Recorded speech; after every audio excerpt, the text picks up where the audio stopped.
riwayat As-Susi ya. A'udzu billahi minasy syaithanir rajim.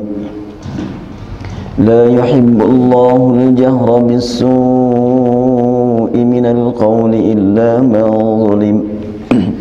Wa kana Allahu sami'an 'alima. إن تبدوا خيرا أو تخفوه أو تعفوا عن سوء فإن الله كان عفوا قديرا فإن الله كان عفوا قديرا إن الذين يكفرون بالله ورسله ويريدون أن يفرقوا بين الله ورسله ويقولون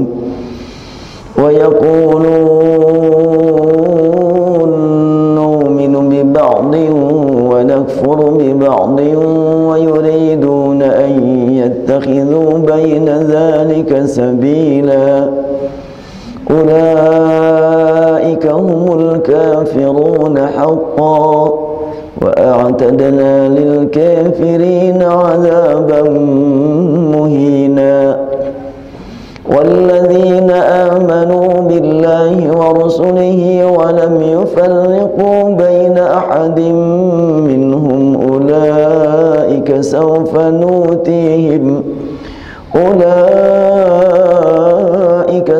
نؤتيهم أجورهم وكان الله غفورا رحيما يسألك أهل الكتاب أن تنزل عليهم كتابا من السماء فقد سألوا موسى أكبر من ذلك فقالوا أرنا الله جهرة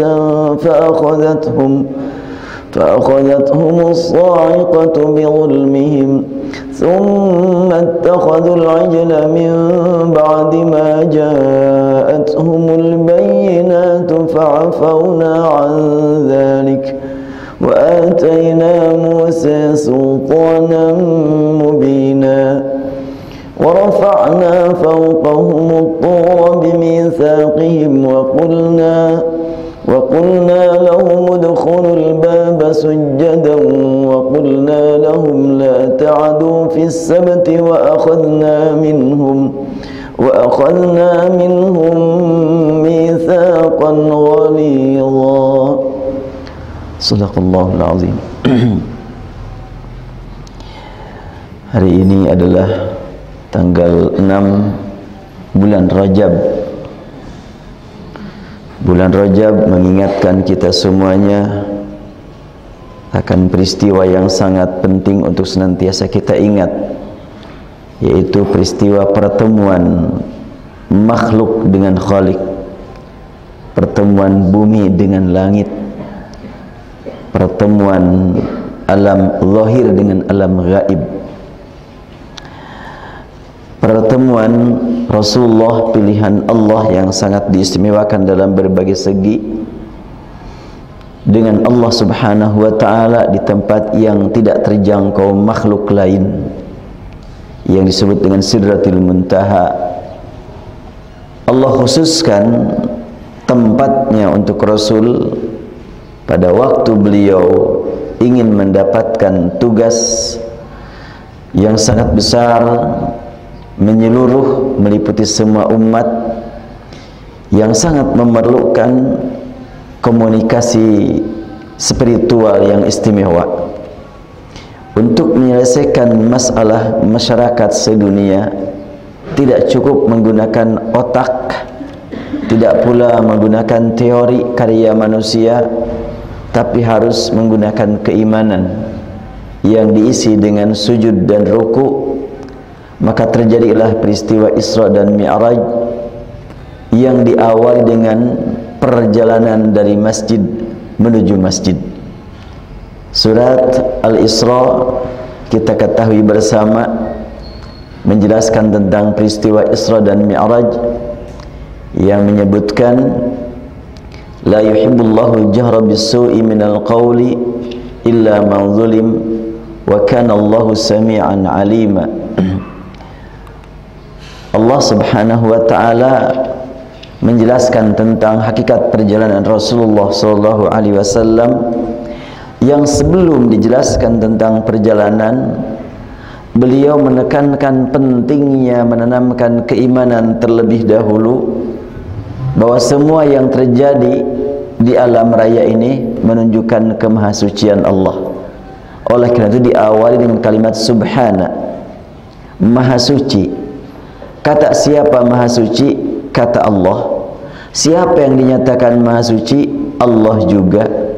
Buktinya apa di antaranya? Buktinya adalah memperlihatkan kepada kita satu peristiwa yang tidak terjangkau oleh akal manusia karena sangat terbatas, tetapi terbukti peristiwa tersebut telah menghasilkan satu amal yang sangat Allah cintai untuk dilaksanakan oleh semua hamba di mana saja berada, kapanpun dan dalam kondisi bagaimanapun dapat dilaksanakan, kecuali yang haid dengan yang nifas.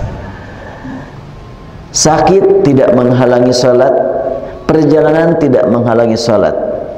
Itulah yang dicapai Rasulullah SAW pada saat beliau mendapatkan panggilan khusus untuk menempati tempat yang khusus pada waktu yang juga istimewa, tidak terjangkau akal manusia karena perjalanan begitu cepat untuk ukuran pandangan manusia. Namun ternyata pada waktu yang sangat cepat itu Rasulullah mendapatkan pengalaman perjalanan yang sangat panjang sampai dapat melaksanakan ibadah bersama malaikat, bersama para nabi.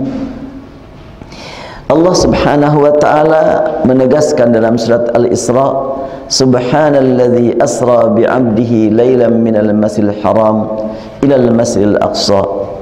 Maha suci zat yang telah memberangkatkan di malam hari, memberangkatkan hambanya. Malam hari disebut asra, sudah merupakan makna jalan di malam hari, dikuatkan lagi dengan kalimat lailan, satu malam, memberikan penekanan betapa pentingnya kita perhatian kepada masalah malam. Buat apa malam itu? Tentu buat berbagai aktivitas. Hanya ada aktivitas yang sangat istimewa di malam hari. Itulah yang dialami Rasulullah, yaitu aktivitas berhubungan dengan Allah Subhanahu wa taala. Betapa penting bagi kita pun memanfaatkan malam, bukan hanya untuk tidur nyenyak, terlelap, tidak ingat apa-apa. Tapi malam adalah waktu yang sangat istimewa untuk menghadap kepada Allah. Itulah praktek Isra dan Mi'raj. Kenapa mesti di malam hari? Kenapa tidak Isra Mi'raj itu di siang hari? Biar banyak orang yang menyaksikan perjalanannya, agar tidak menimbulkan keraguan. Oh, masalahnya bukan ragu dan tidak ragu, bukan fakta dan non fakta, tetapi masalah keimanan. Allah Subhanahu wa taala sengaja mengantarkan Rasulullah SAW melalui Jibril ke tempat yang istimewa, dan ternyata tempat tersebut Jibril pun tidak mencapainya karena khusus untuk hamba pilihannya, yaitu Rasulullah SAW. Pada saat Rasulullah menghadap kepada Allah pada waktu yang khas di tempat yang istimewa, buat apa? Buat mendapatkan tugas yang dapat dimanfaatkan semua manusia, dapat digunakan oleh semua manusia, yaitu ibadah salat yang memang diterima pada waktu Isra dan Mi'raj itu. Nah, dengan adanya salat di waktu malam hari diterima oleh Rasulullah, betapa penting bagi kita untuk memanfaatkan malam hari demi kepentingan salat. Dan terbukti ada waktu salat fardu di malam hari, maghrib, isya dan subuh, ditambah lagi dengan qiyamul lail yang disebut tahajud atau witir atau tarawih atau apalagi qiyamul Ramadan. Masih ada nama lain? Saya gunakan atau, bukan dan. qiyamul lail atau tahajud atau witir atau tarawih atau qiyamul Ramadan. Kalau pakai dan nanti pusing. Tarawih berapa, jumlahkan dengan tahajud berapa, jumlahkan dengan witir berapa, qiyamul Ramadan berapa, pusing tuh. Tapi kalau pakai atau, ya itu juga. Siang hari ada salat duhur dan ada salat asar, yang ternyata salat duhur dan salat asar tidak kedengaran suaranya, karena kelihatan salat maghrib, isya dan subuh banyak orang yang tidur, maka kedengaran suaranya. Sangat luar biasa ya. Sehingga apalagi saat sekarang ada pengeras suara, lebih kedengaran lagi. Nah, Allah Subhanahu wa ta'ala memanggil Rasulullah di malam hari kepada Nabi Muhammad yang akan mendapatkan tugas menjadi pembawa rahmatan lil alamin, agar dalam menyampaikan rahmah lil alamin begitu lancar, maka lancar komunikasi dengan Allah akan lancar komunikasi dengan sesama manusia. Sekian banyak tantangan, godaan, rintangan yang dihadapi tidak akan membuat pembawa risalah berhenti dalam menyampaikan tugas. Justru semakin banyak tantangan, maka akan semakin meningkat kualitas perjuangan. Jadi kalau tidak ada tantangan, mungkin tidak naik kualitasnya. Ada tantangan, maka semakin naik kualitasnya. Dan ini dirasakan oleh kita sehari-hari. Ketika tidak ada tantangan, santai-santai saja. Bahkan ibadah pun, kalau tidak ada tantangan, susah untuk khusyuk. Bila ada tantangan, ada sakit, ada masalah, ada banyak ya godaan, kemudian banyak kesulitan. Nah, ibadah juga berkualitas. Rasulullah SAW disebutkan dalam awal surat Al-Isra, diberangkatkan oleh Allah dari masjid ke masjid, minal masjidil haram ilal masjidil aqsa. Ini resmi penamaan Masjidil Haram dari Allah.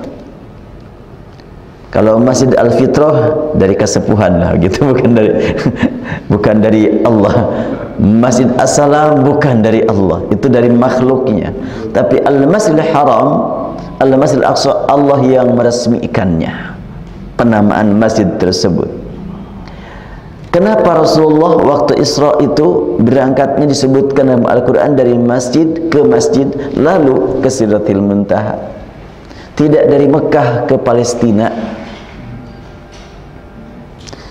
Ini memberikan makna kepada kita betapa penting kita melakukan perjalanan di muka bumi ini dengan diawali sujud dan dievaluasi dengan melalui sujud juga.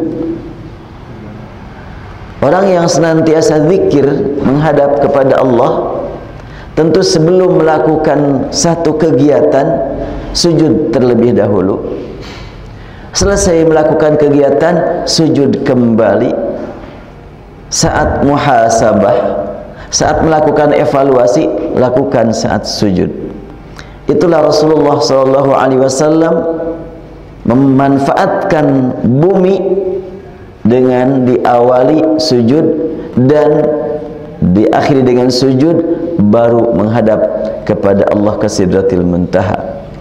Ini satu segi. Dari segi yang lain, Mekah itu utamanya masjid, Palestina pun utamanya masjid. Oleh karena itu, berbondong-bondong masyarakat muslim yang berdatangan ke Mekah, tujuannya bukan untuk belanja di Mekah Marurah, bukan. Tetapi tujuannya adalah untuk memanfaatkan tempat sujud di sekitar Ka'bah yang disebut dengan Al-Masjidil Haram. Dan Al-Masjidil Haram ini dari waktu ke waktu secara fisik semakin diperluas. Walaupun sudah begitu luas Al-Masjidil Haram, masih tetap belum bisa menampung semua umat. Ada pertanyaan, kenapa orang Islam kok egois banget tidak mengizinkan non-muslim masuk ke Mekah? Jawabannya apa? Tidak perlu pakai jawaban akidah kalau bertanya, yang bertanyanya non-muslim. Jawabannya pakai logika dan pakai realita saja. Kira-kira jawaban sederhananya bagaimana? Jangankan diizinkan non-muslim, muslim saja nggak cukup. Iya kan? Iya, untuk menampung muslim saja nggak cukup. Sampai sekarang masih antri, terutama untuk haji, masih antri sampai belasan tahun untuk mendapatkan porsi, untuk mendapatkan kuota, menunggu belasan tahun. Dengan adanya haji harus menunggu belasan tahun, bahkan sampai puluhan tahun. Maka Allah tetapkan juga bagi yang tidak bisa haji besar, haji kecil saja umroh. Itu pun ngantri juga dan berdesakan juga. Tuh kan bukti kenapa Islam tidak mengizinkan non-muslim masuk ke Mekah.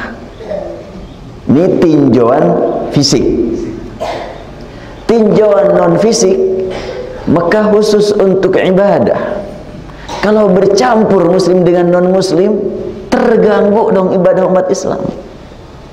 Ini adalah komunikasi internal nih. Oh, kita harus menjaga kekhusyuan ibadah. Nah, kalau non-muslim boleh masuk Mekah, kira-kira aturan buat mereka tentang aurat bagaimana? Lebih repot lagi. Kan banyak orang yang mempertanyakan, iya, di Mekah katanya banyak kemajuan. Kami enggak percaya karena kami tidak boleh masuk sana. Ya enggak terserah mau percaya ataupun enggak percaya. Ini adalah untuk kami syukuri sebagai muslimin bahwa Al-Masjidil Haram, tempat pertemuan umat Islam yang berdatangan dari berbagai penjuru dunia, yang membuktikan kemajuan umat Islam tidak tercapai oleh non-muslim, yaitu kemajuan komunikasi persaudaraan. Dan itu kemajuan yang hakiki. Kemajuan fisik, punya bangunan yang hebat, terkadang membuat iri orang yang tidak dapat memanfaatkan fisik tersebut. Gedung yang mewah, kata orang miskin, ah kamu aja menikmati, aku nggak tahu isinya juga. Cuma aku dulu membantu atau kerja di situ, ngangkat batu, ngangkat semen, setelahnya jadi aku nggak tahu isinya kayak apa. Tapi kalau bangunan milik kaum muslimin dinikmati oleh semua lapisan masyarakat, inilah kemajuan yang hakiki yang tidak dicapai oleh orang luar. Ya, sedikit oleh-oleh pulang dari Turki. Kemarin saya ngisi pengajian 2 kali di sana, khusus yang hadir para mahasiswa, namun yang ikut adalah masyarakat luas, karena sekarang dengan teknologi mereka bisa mengikuti pengajian melalui Skype kan.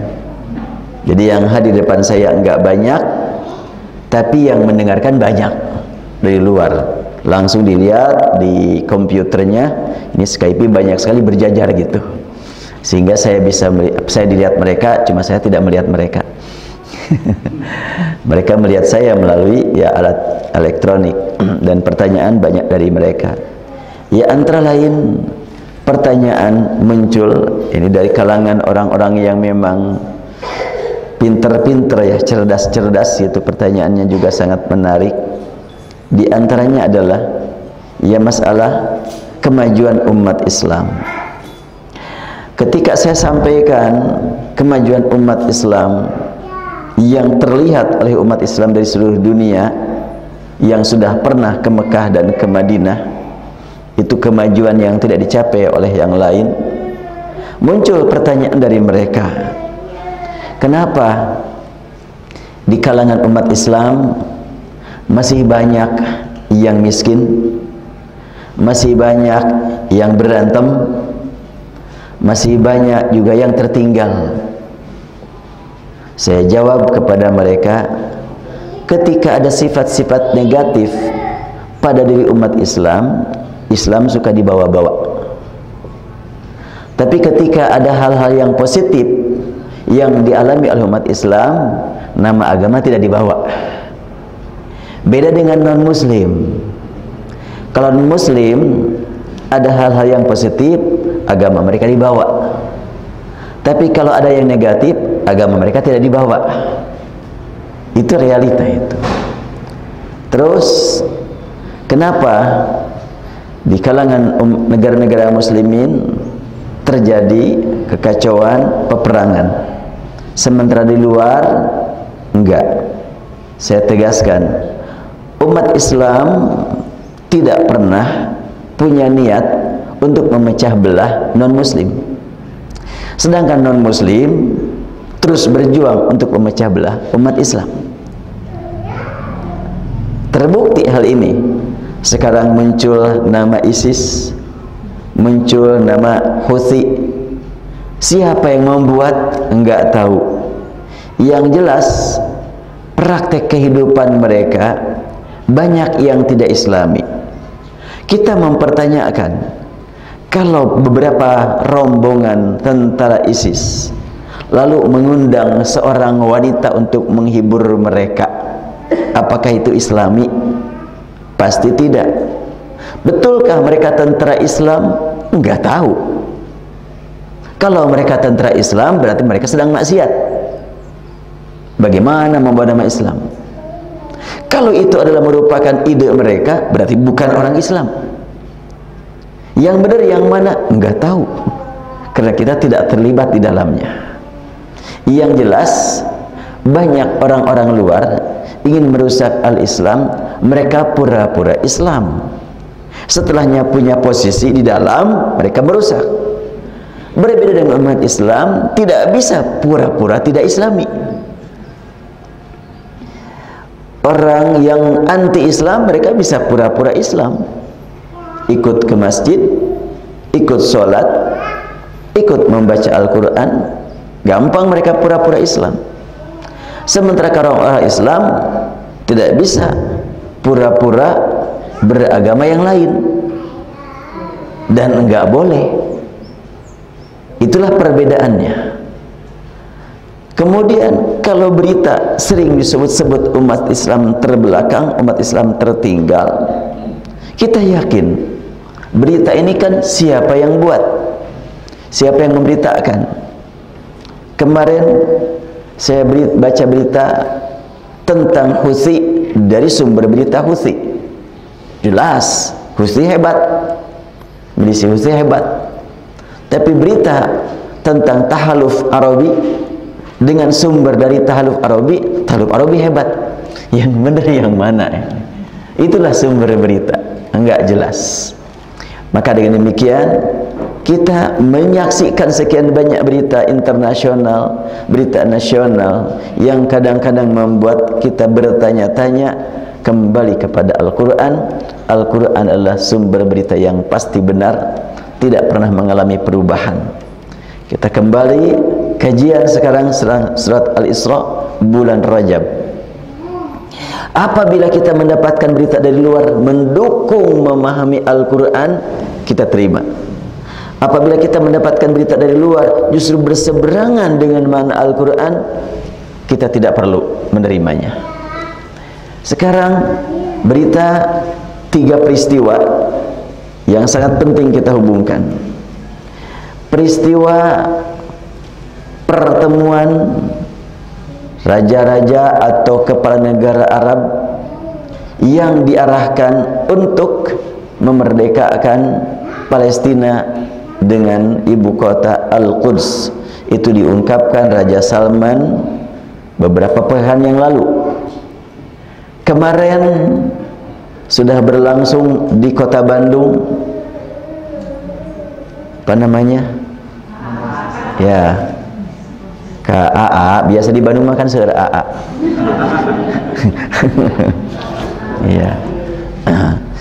Salah satu poin yang disepakati KAA kemarin adalah melangkah menuju kemerdekaan Palestina.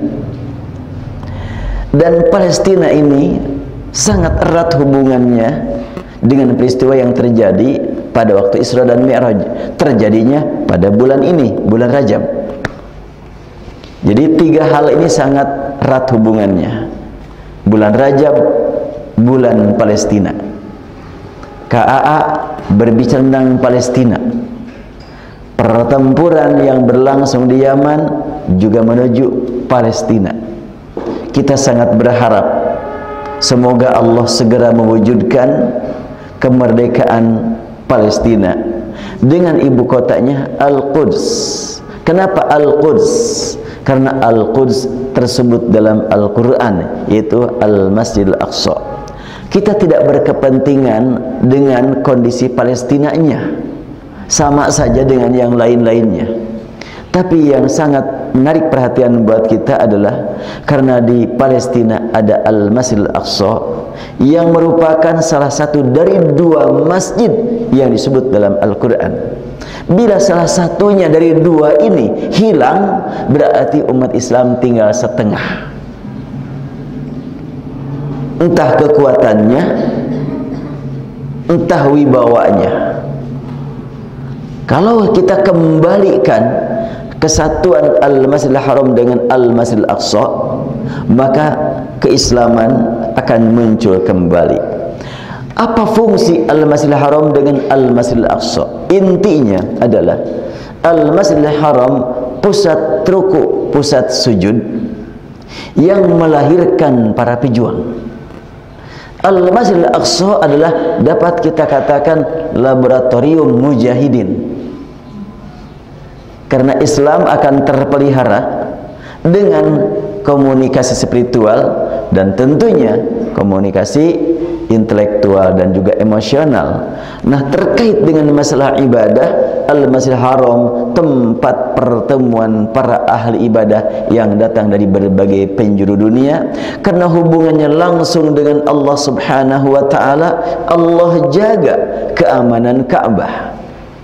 Ketika salah seorang komandan milisi Houthi mengancam akan menghancurkan Ka'bah, sehari setelah itu ada yang nembak dia, keburu mati dia.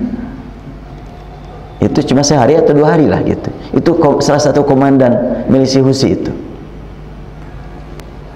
Dia mengancam ingin menghancurkan Ka'bah. Ya, terulang kembali apa yang diterangkan dalam surat Al-Fil. Tarmihim bihijaratin min sijil faja'alahum ka'asfim ma'kul. Kalau kemarin bukan dengan bihijaratin min sijil, bukan dengan ababil, tapi dengan salah seorang yang naik motor bawa pistol langsung nembak orang tersebut, matilah dia sebelum melangkah menuju perusakan Ka'bah. Ini peristiwa terjadi dulu pada waktu Abdul Muttalib menyaksikan pasukan gajah ingin menghancurkan Ka'bah. Maka Abdul Muttalib mengumumkan kepada masyarakat Makkah, hendaklah kalian menyelamatkan diri kalian masing-masing. Terus bagaimana Abdul Muttalib itu tentang Ka'bah? Nanti akan dihancurkan mereka. Dia berkata, innalil ka'bati rabban yahmiha. Ka'bah itu punya Rabb yang menjaganya. Jadi Ka'bah dijaga oleh Allah langsung. Makanya sampai saat ini kalau umpamanya Palestina diupayakan oleh orang Yahudi untuk dikuasainya, tapi mereka tidak pernah melangkah ingin menguasai Mekah. Walaupun ada upaya dan sudah ditulis di dalam buku mereka, dalam kitab-kitab mereka yang ditulis pakai bahasa Arab, mereka punya program ingin menguasai 4 kota besar penting, yaitu Damaskus, Baghdad, Son'a, dan Mekah. Nah, Baghdad sudah diproses, Damaskus sudah melalui Bashar Assad, Son'a kemarin baru mulai, tapi ternyata dengan kepekaan dan pengetahuan politisnya Raja Salman, maka segera melakukan keamanan di Yaman. Sehingga akhirnya sekarang sudah berhenti katanya untuk penyerangannya karena Houthi sudah tidak berdaya sekarang. Jadi milisi Houthi sudah tidak berdaya. Mereka sudah ke pinggir sampai ke pelabuhan. Karena melalui pelabuhan mereka akan mendapatkan bantuan dari Iran, sehingga di pelabuhan saja mereka berkumpul. Dan Saudi sudah menghentikannya karena memang tujuannya juga ingin menghentikan milisi Houthi jangan menyerang pemerintah yang sah di Yaman. Kalau sudah tidak punya niat lagi untuk menyerang, ya sudah selesai. Saudi tidak berkeinginan untuk menghancurkan milisi Houthi, tapi menghentikan pemberontakan yang mereka lakukan. Kembali kepada kajian, Allah tegaskan minal masjidil haram ilal masjidil aqsa, dari al-masjidil haram ke al-masjidil aqsa. Disebut al-masjidil aqsa, betapa penting bagi kita untuk mengingat tentang status al-masjidil aqsa. Dari waktu ke waktu memang dijadikan sebagai lapangan pembinaan para pejuang. Dan seperti yang pernah saya sampaikan pertemuan yang lalu, bahwa pada akhir bulan Januari di sekitar Al-Masjidil Aqsa, yaitu di Palestina, telah berlangsung pembinaan militer muda yang pendaftaran dibuka waktu itu tanggal 21 kalau nggak salah, dibuka pendaftaran buat para pemuda untuk ikut latihan militer. Dalam sepekan dibuka pendaftaran, terdaftarlah 17.000 remaja yang usianya antara 15 sampai 18 tahun. Dan yang namanya anak remaja kan semangatnya di atas remako ya. Mereka kan tidak berpikir, duh gimana istri saya, duh gimana anak saya, enggak. Yang terpikir oleh mereka, saya ingin dapat mati syahid, kan gitu. Maka semangat latihannya juga sangat luar biasa. Seminggu hasil dilatih luar biasa hasilnya. Saya lihat di YouTube, Allahu Akbar, itu anak-anak muda seperti itu. Dan itu 17.000 orang. Sebelumnya 23.000 orang. Jadi berapa tuh? 40.000 ya. 40.000 remaja sudah dilatih, siap bertempur. Kekuatan Al-Qassam ini semakin berwibawa, semakin meyakinkan dunia, enggak sembarangan ini. Jadi Palestina atau Al-Masjidil Aqsa memang Allah siapkan untuk melahirkan para ahli yang memiliki kekuatan. Tentu mereka juga adalah ahli ibadah, tidak sekedar hanya latihan fisik, tapi mereka adalah para ahli ibadah yang rata-rata mereka adalah aktivis penghafal Al-Quran.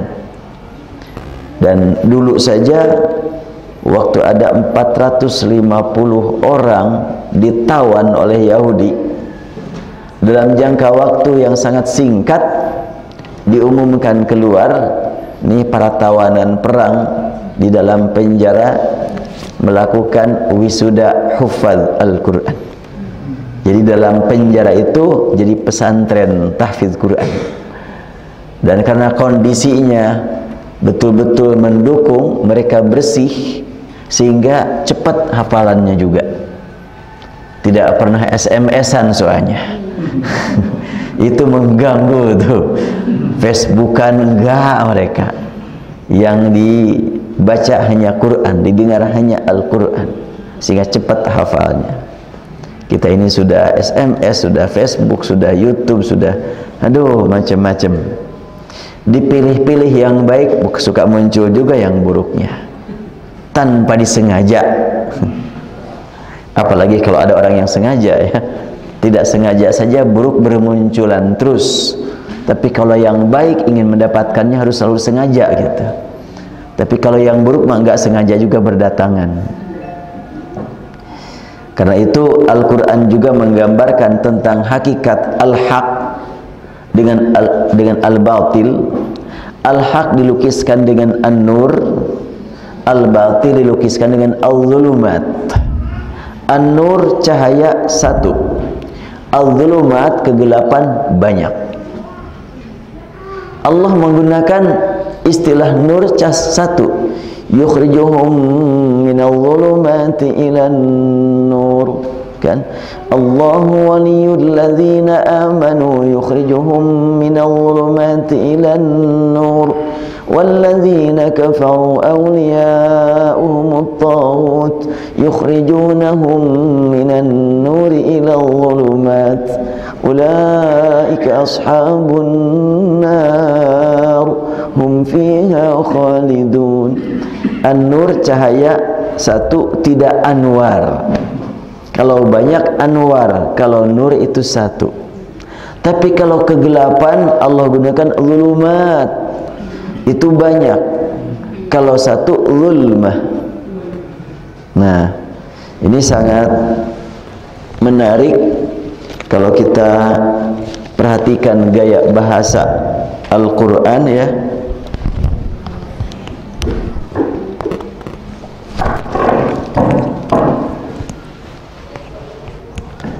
Di dalam Al-Quran terulang itu beberapa kali, umpamanya surat Al-An'am juga. Alhamdulillahilladzi khalaqas samawati wal arda wa ja'ala adh-dhulumati wan nur.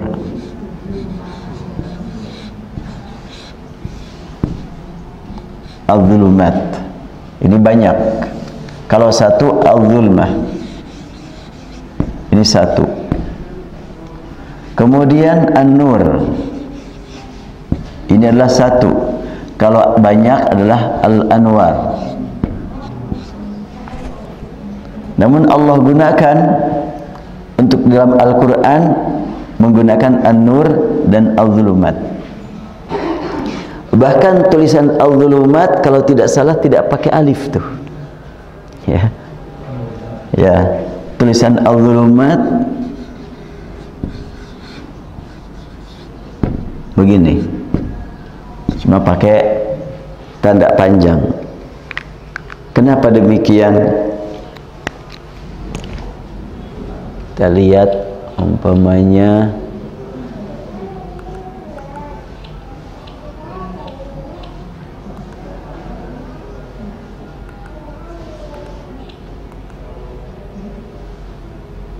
surat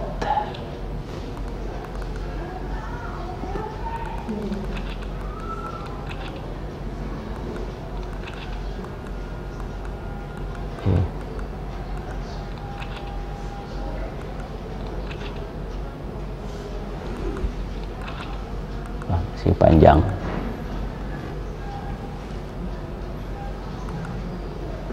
Ya, yang jelas kalimat al-zulumat itu memberi makna berbagai kegelapan.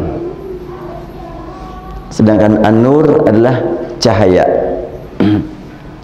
Allah gunakan istilah nur satu karena sumber cahaya satu. Al-zulumat kegelapan dengan menggunakan banyak karena sumber kegelapan banyak. Dan zulumat suka mendatangi an-nur. Mendatangi. Tapi tentu kalah. Dan cahaya satu kesatuan. Sekarang sumber cahaya, jendela banyak, ada lampu, menyatu cahaya itu. Tapi kalau kegelapan beda-beda. Di bawah meja, di bawah nggak nyambung kan kalau kegelapan. Makanya Allah gunakan kalimat al-zulumat.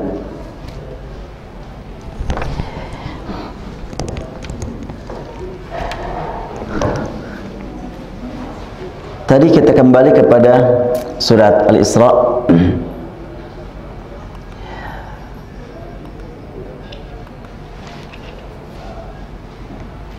Minal masjidil haram ilal masjidil aqsa. Al-masjidil aqsa adalah nama dari Al-Quran. Baik Al-Masjidil Haram ataupun Al-Masjidil Aqsa, dua nama ini dari Al-Quran langsung Allah yang memberi nama. Dan kalimat Al-Haram mengharamkan orang luar masuk ke sana. Al-Masjidil Aqsa, masjid yang jauh, terbukti praktiknya saat ini juga terasa jauh dari kaum muslimin secara keseluruhan, dekat buat yang dekat di sana. Allah gunakan istilah ini tentunya punya makna dan tercapai juga untuk mencapai tingkatan seorang ahli ibadah yang memiliki kekuatan memang tidak gampang. Juga Al-Aqsa di Palestina banyak sekali para ahli ibadah yang memiliki kekuatan yang disebutkan dalam surat yang sama ayat keempat nih. وَقَضَيْنَا إِلَى بَنِي إِسْرَائِيلَ فِي الْكِتَابِ لَتُفْسِدُنَّ فِي الْأَرْضِ مَرَّتَيْنِ وَلَتَعْلُنَّ عُلُوًّا كَبِيرًا. Biar lebih besar ya suara apa tulisannya 282.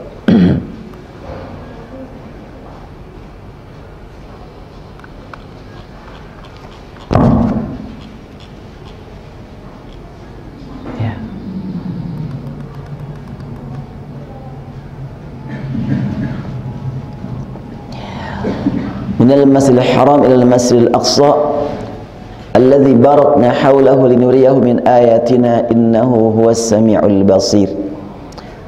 Untuk bacaan ini innahu huwas sami'ul basir. Untuk bacaan ini ya, karena ini adalah riwayat susi. Nah, di dalam ayat keempat, wa qadayna ila bani Israila fil kitab, telah kami tetapkan untuk Bani Israel, kepada Bani Israel aturan fil kitabi dalam kitab, berita fil kitabi dalam kitabullah. Apa isinya? La tufsidunna fil ardi, kamu wahai Bani Israel sungguh pembuat kerusakan, sungguh berbuat kerusakan di bumi. Bukan cuma di Palestina, fil ardi. Oleh karena itu, kalau di Palestina tidak bisa lagi berbuat, kita harus waspada. Mereka akan menyebarkan kerusakan keluar Palestina. Program mereka bukan cuma ingin merusak Palestina, tapi ingin merusak manusia di seluruh dunia. Dan praktik perusakan tersebut ada yang menggunakan berbagai cara, ada yang menggunakan cara tertentu saja, tergantung kondisi. Untuk di Palestina mereka merusak segala-galanya. Untuk di luar Palestina mungkin mereka hanya merusak akidah, atau merusak akhlak, atau merusak berpikir, atau merusak berita. Kalau begitu sudah kena nih Indonesia nih. Perusakan akidah, perusakan akhlak, jelas. Bahkan ya saya saksikan di Turki kemarin, karena Turki kan terbagi Asia dan Afrika, Eropa kan. Sebelahnya Eropa, sebelahnya Asia. Pas di Eropanya, memang sangat berat gitu, harus sering menutup mata. Itu musim dingin, nggak kebayang kalau musim panas. Saya pas ke Asia, ke bursa, ngobrol dengan orang Turki, tapi nggak pakai bahasa Turki, nggak ngerti. Ya dipaksakan deh ngomong bahasa Inggris. Dia nanya, kamu di mana katanya nginep? Saya bilang di sana, di apa, Istanbul. Wah, di sana katanya banyak wanita yang pakaiannya segini katanya. Emang iya. Masih mendingan kalau cuma seperti itu. Ya lebih dari itulah. Di kereta umumnya duduk di sini, kita di sini ada muda-mudi, ya sulit. Kadang-kadang kita berat gitu, harus merem terus. Itu musim dingin, bagaimana musim panas? Dan itu bukan orang Turki, itu orang luar. Untuk orang Turkinya, dengan adanya kepemimpinan Erdogan ini, keislaman semakin muncul, jilbab semakin semarak. Sementara dulunya sebelum ya dipimpin oleh Muslim, kan di Turki sampai dilarang kan, para mahasiswi dilarang berjilbab. Mahasiswi kita yang sudah senior-senior, foto-fotonya itu nutup auratnya bukan dengan jilbab tapi dengan wig. Ya itu dalam darurat kan. Tentu kalau wig itu adalah untuk perhiasan, dikutuk Rasul itu. Rasul bersabda, la'anallahu al-wasilata wal mutawasilah. Allah mengutuk wanita yang pakai penyambung rambut dan yang meminta kepada yang menyambungkannya. Jadi yang memasang dan yang meminta sama-sama dikutuk. Tapi di sana mau bagaimana lagi? Kalau nggak pakai itu harus terbuka aurat. Maka digantilah dengan itu. Nah, ke belakang sekarang udah pada rapi semuanya. Itu adalah kemajuan di sana, dan ternyata ini pemimpin yang Islami sekarang menjadi disanjung-sanjung oleh dunia kan. Nah, kayak begini nih katanya pemimpin Islam yang modern dan moderat katanya. Ya sebetulnya tidak ada yang lebih moderat daripada Islam. Islamlah yang paling moderat. Tapi moderat itu bukan tunduk kepada kanan dan kiri. Justru harus berkomunikasi dengan semua yang ada di kanan dan di kiri. Itu moderat namanya. Dalam Islam begitu. Surat Al-Baqarah menyebutkan, wa kadzalika ja'alnakum ummatan wasatan litakunu syuhada'a 'alan nas. Kami jadikan kamu sebagai umat yang menengah, wasatan, pertengahan dalam berfikir dan berkeyakinan. Tidak fikir saja tanpa yakin, itu filsafat namanya. Tidak yakin saja tanpa berfikir, juga ini adalah tidak Islami. Atau tidak menghiraukan perasaan, juga tidak demikian. Islam itu di tengah-tengah. Gunakan fikiran, gunakan keyakinan, gunakan perasaan. Makanya disebutkan ummatan wasatan litakunu syuhada'a 'alan nas. Itu dalam surat Al-Baqarah ayat 143 ya, atau 144.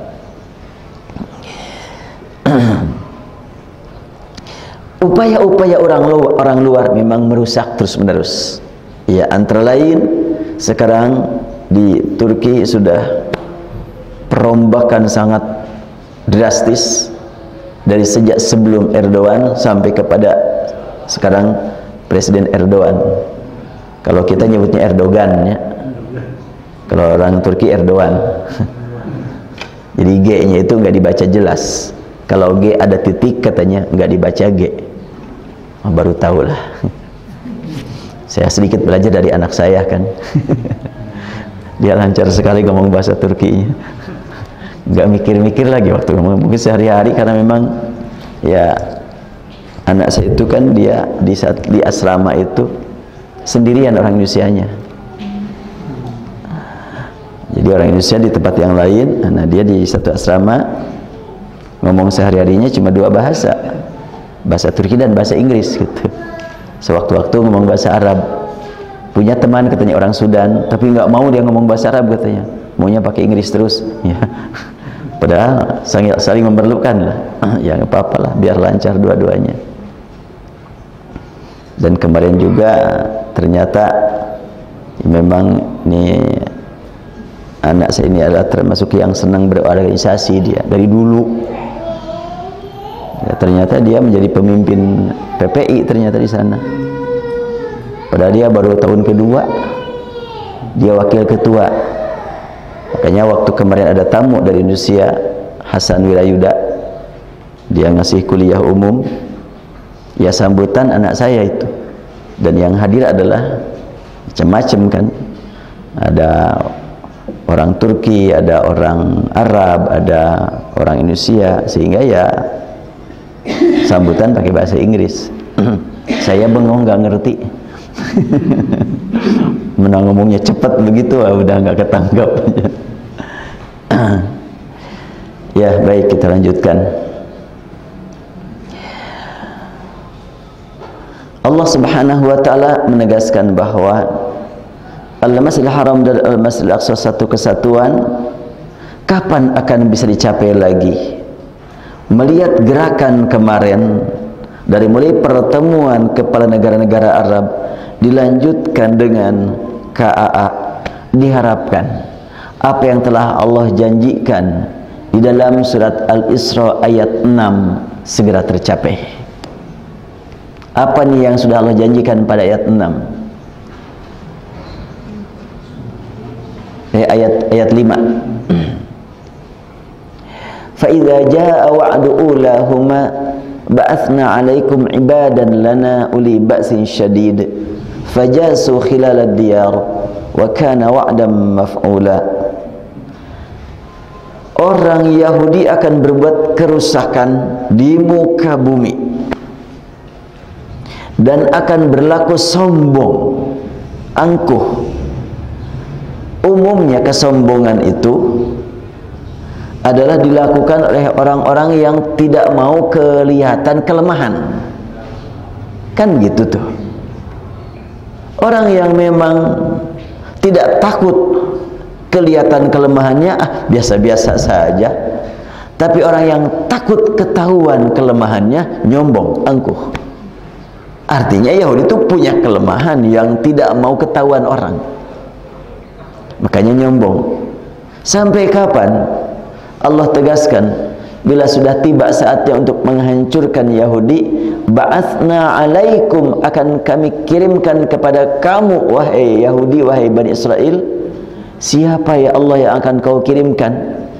Allah menegaskan, ibadan lana, orang-orang yang mendapatkan kriteria sebagai hamba Allah, sebagai ahli ibadah.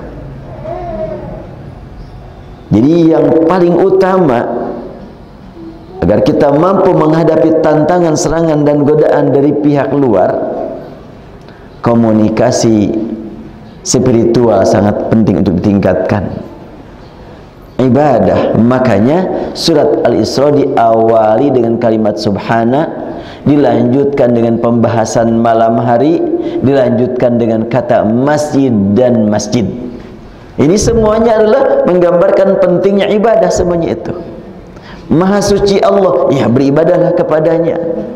Kapan waktunya? Di malam hari lebih utama. Di mana tempatnya? Masjid-masjid. Ada waktu, ada tempat. Waktunya malam, tempatnya masjid. Bukan berarti siang tidak boleh, cuma malam lebih diprioritaskan. Bukan di luar masjid tidak sah, tapi masjid lebih bermakna. Nah, untuk supaya tercapai kedudukan ibadan lana, inilah dia subhana. Kemudian asra, berangkat di malam hari, bi'abdihi, untuk beribadah. Kalimat abdun, hamba beribadah. Lailan, ditegaskan malamnya, dari masjid ke masjid. Nah, dengan cara seperti ini akan tercapailah kedudukan sebagai ibadan lana. Lanjutannya ada hubungan alladzi barakna haulahu linuriyahu min ayatina innahu huwas samiul basir. Kalau bacaan yang asli riwayat As-Susi, ini riwayat Susi ya, yang tanda merah ini imalah nih, yang tanda bulat ini adalah taklil. Nah, bacaannya bagaimana? Subhanalladzi asra bi'abdihi lailan minal masjidil haram ilal masjidil aqsa alladzi barakna hawlahu linuriyahu min ayatina innahu huwas samiul basir. Ini diidghamkan Wa ataina Musal kitaba wa ja'alna hudan li bani Israil alla tattakhidhu min duni wakila dzurriyyata man hamalna ma'a Nuhin innahu kana 'abdan syakura.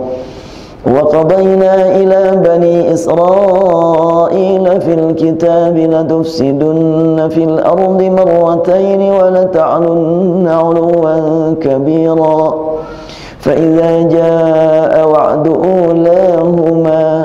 Kalau di atas asre, kalau ini ulahuma, bukan ule tapi ula, setengah miring sedikit, yang disebut dengan taklil ya. Jadi ada ula, ada ule, ada ule gitu. Asaheureunya di Bandung asaheureuy set. Ini untuk di tempatnya beginilah yang makna yang bacaan yang serius. Fa idza jaa wa'du ulahuma ba'athna 'alaikum 'ibadan lana uli basin syadidin fajasu khilalad diyar. Nah, kalau ini lagi. Dan ini uli ba'sin jadi uli basin. Uli basin syadidin fajasu khilalad diyar wa kana wa'dan maf'ula. Allah Subhanahu wa ta'ala sudah menegaskan akan kembali kekuasaan Al-Masjidil Aqsa kepada kaum muslimin. Kapan? Ketika Anda berjuang ingin menjadi ahli ibadah yang memiliki kekuatan. Wah, saya enggak sanggup. Paling-paling cuma meningkatkan kualitas ibadah. Iya, itu juga. Sebab sangat berhubungan dengan orang-orang yang ahli ibadah dan memiliki kekuatan. Antara lain dengan doa kita. Jadi kalau kita tidak mampu mengangkat senjata untuk menyerang Yahudi, sudah mengangkat tangan saja memohon kepada Allah dengan memposisikan diri sebagai ibadan lana. Uli ba'sin syadidnya kita tidak mencapainya, karena kalimat uli ba'sin syadid artinya orang yang memiliki kekuatan ibadah dan juga memiliki kekuatan militer, kekuatan ekonomi, kekuatan politik dan kekuatan militer.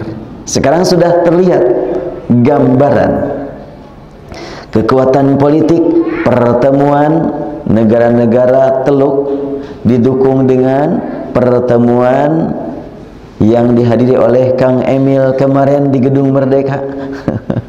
Ini kekuatan politik ini, yang tentunya juga ada kekuatan senjata yang dimiliki oleh saudara-saudara kita di Palestina yang sudah membuat orang-orang Yahudi kaget. Ternyata Hamas memiliki kekuatan seperti itu. Nah, kalau sudah bersatu kekuatan ahli ibadah dan kekuatan ahli politik, kekuatan ahli ekonomi, kekuatan ahli teknologi, kekuatan ahli militer bersatu, tercapailah sasaran yang disebut dengan fajasu khilalad diyar, akan mampu menghancurkan orang-orang yang tukang maksiat dan mereka tersebar di mana-mana. Wa kana wa'dan maf'ula, ini janji yang pasti akan tercapai karena Allah yang berjanjinya. Di ayat 7 Allah tegaskan, fa idza jaa wa'dul akhirah liyasu'u wujuhakum wa liyadkhulul masjida kama dakhaluhu awwala marrah wa liyutabbiru ala ma alau tatbira. Bila sudah tiba lagi saat berikutnya, maka kaum muslimin yang ahli ibadah yang memiliki kekuatan yasu'u wujuhakum, akan membuat kamu wahai Bani Israel merasa malu, kehilangan rasa harga diri, dan kalian akan stres. Itu liyasu'u wujuhakum, membuat wajah-wajah kamu pucat, takut, suram, merasa malu, dipermalukan oleh gerakan kaum muslimin. Mereka malu di hadapan dunia. Sejak dulu mengatakan kami hebat, kami hebat, kami hebat. ternyata kalah. Saya sebelum berangkat ke Turki kemarin kan mengisi dulu acara hari Ahad di Bogor. Selasanya berangkat, hari Ahadnya saya ke Bogor, ngisi ceramah di Bogor. Ya, berbicaralah tentang masalah Yaman, bahwa di Yaman ini ada pertempuran yang dua pihak, pembela Sunni dan pembela Syiah. Ada orang yang di Bogor berkata di hadapan saya waktu makan, enggak mungkin Saudi bisa mengalahkan kekuatan Iran, katanya kan gitu. Enggak mungkin Saudi bisa menghadapi kekuatan Yahudi. Saya katakan kepada dia, Yahudi mau udah lumpuh, Pak. Wah, lumpuh gimana? Dibuka berita dalam Al-Maktabul I'lami Katabil Qassam. Bagaimana bisa cerita lumpuhnya? Saya terangkan perjalanan perang bulan Ramadan sampai bulan Syawal bagaimana. Wah, ini nggak tahu nih kita ini, harus sebarluaskan. Insya Allah saya sebarluaskan. Iya, perlu itu, katanya. Jadi setingkat mereka yang sudah berpikir tinggi itu nggak tahu masalah itu. Karena memang berita yang beredar di kita kan ya sudah di sensor. Apakah salah nih televisi kita? Ya, televisi kita juga kan mengambil dari televisi internasional. Ada Al Jazeera, ada CNN. Dulu saya berharap betul dengan Al Jazeera untuk berita objektif tentang Islam. Pas saya menyaksikan berita setiap hari tentang krisis di Irak, Amerika dengan Irak waktu itu, ikuti terus dari waktu ke waktu. Tiba-tiba saya dibingungkan dengan 3 hari berita yang ceritanya beda tapi gambarnya itu lagi. Nah, ini nggak ngerti saya, kok gambarnya itu aja. Akhirnya saya bukalah di internet, oh ternyata berita ini sudah tidak sesuai lagi dengan realita. Jadi tidak ada perkembangan berita berupa gambar yang bisa disampaikan mereka tanpa merugikan mereka. Makanya dibulak-balik gambarnya, beritanya bisa dibuat. Saya nggak percaya, pas dilihat di internet lah ternyata udah ngaco. Kemudian tiba-tiba berhenti berita, hilang. Oh, ternyata Menteri Luar Negeri Irak sudah menyerahkan diri ke Amerika. Itu tidak diberitakan itu. Sebelumnya lagi berita Libanon juga begitu. Kemudian belakangan berita Ramadan kemarin, berita tentang Hamas dan Yahudi kan dimuat terus di televisi. Tiba-tiba di akhir Ramadan sudah mulai mempertanyakan, kenapa beritanya begini? Oh, ternyata komandan Yahudi sudah meninggal 1 orang. Itu nggak diberitakan. Pada akhir Ramadan diberitakannya adalah ada gencatan senjata. Ternyata itu bukan gencatan senjata murni, tapi Yahudi sudah kalah. Dihentikanlah oleh orang luar. Berita sudah dibuat berbeda lah gitu. Nah, ini yang memang tidak sampai kepada kita. Makanya sekarang juga saya sewaktu ingin tahu lagi bagaimana perkembangan di Yaman, saya harus membuka beberapa sumber. Bagaimana kata Saudi, bagaimana kata Mesir, bagaimana kata Yordan, dan bagaimana kata Yaman, dan bagaimana kata Iran, dan bagaimana kata Saudi. Wah, sangat berjauhan beritanya itu. Sangat berjauhan. Nah, lihatlah bagaimana di YouTube-nya, baru itu lebih meyakinkan kalau YouTube-nya. Ya, alhamdulillah kita punya sumber berita yang pasti benar, yaitu Al-Quran. Wallahu alam. Kita cukupkan dulu materi tentang kajian ini, dan insya Allah bahasan tentang bid'ah nanti dilanjutkan. Kemarin bahasan bid'ah belum selesai.